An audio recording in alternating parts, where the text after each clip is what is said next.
Listen, your fantasy hockey season is not won at the trade deadline. It is won on draft night.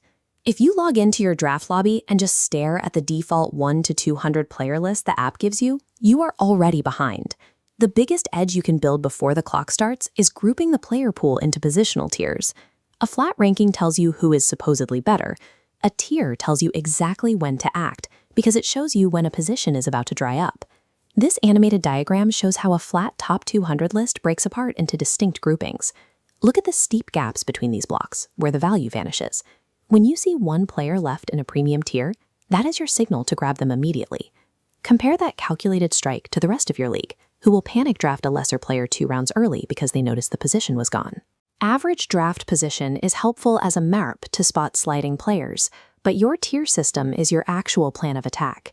Before you rank a single skater, you have to know exactly what your specific league counts. If you are in a points league, raw offensive production rules. Elite playmakers and high-volume goal scorers rise to the top of the board.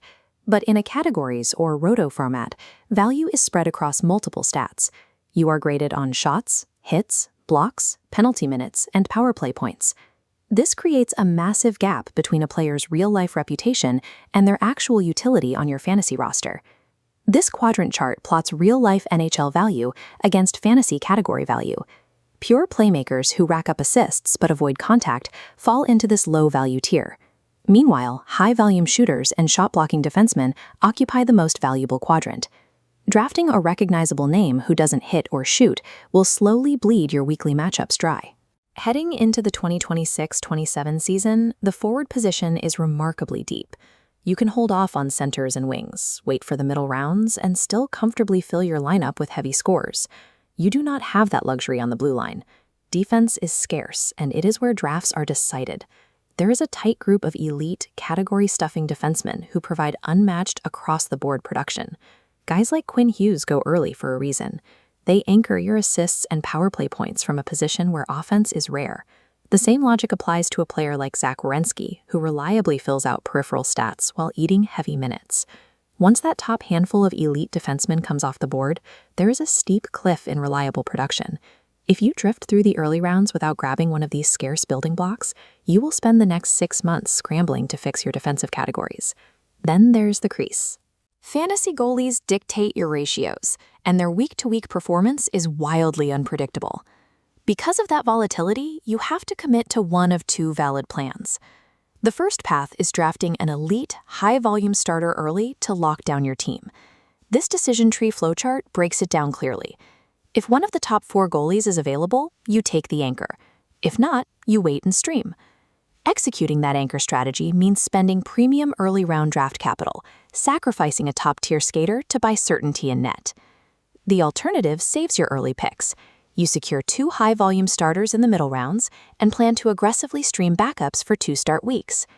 The absolute worst thing you can do is miss out on the elite tier, panic, and burn a high pick on a mediocre middle-tier goalie just to have one.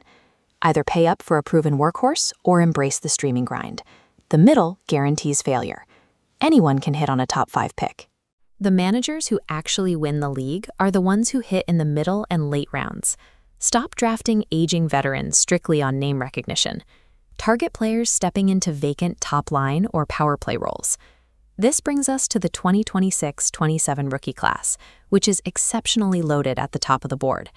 Elite forward prospects entering the league this year carry massive scoring potential if they land in the right offensive system.